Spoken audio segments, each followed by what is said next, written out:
Welcome to the first of our regular video updates on Labor's views on the economic debate.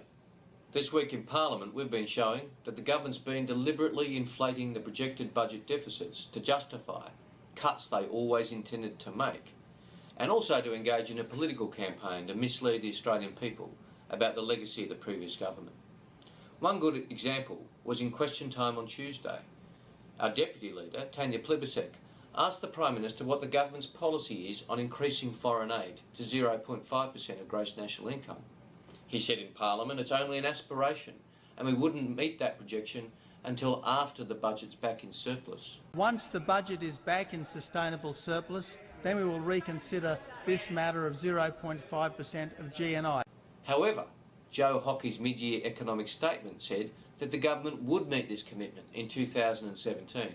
This adds more than $3 billion to the budget deficit in that year alone.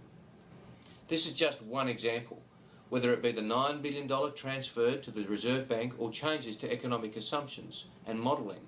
Joe Hockey has added $68 billion to the budget deficits over the next 4 years. He claims this is Labor's fault, but he needs to take responsibility for his own decisions. The Charter of Budget Honesty means that the days of new treasurers coming in and saying, "Oh, look, it's so much worse than we thought," are well and truly gone.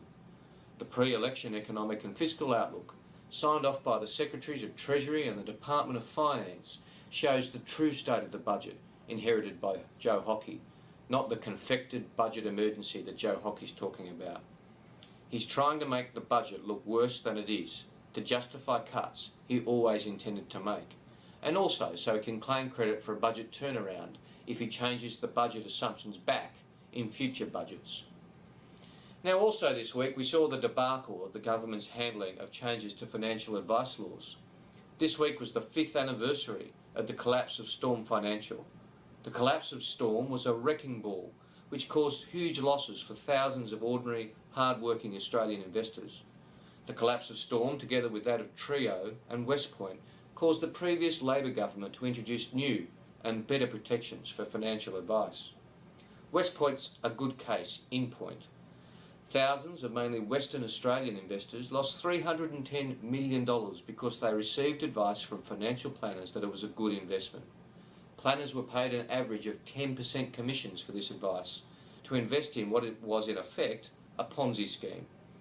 The government wants to wreck these reforms. They want to bring back commissions and water down the requirement that financial planners must act in the best interests of their clients. This week the government showed that they didn't even understand the ramifications of what they were doing. On Monday, the Finance Minister, who took over responsibility for these reforms from Arthur Senadinos, told the Financial Review he would be aggressively defending the wineback.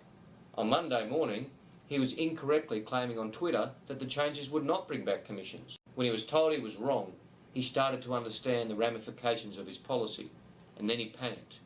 By 5 o'clock, he'd frozen the changes and said that he needed to consult more. What a difference a day makes. These changes are retrograde.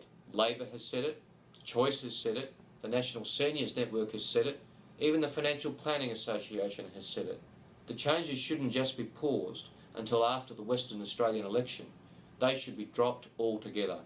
Anything else will be letting Australian consumers down.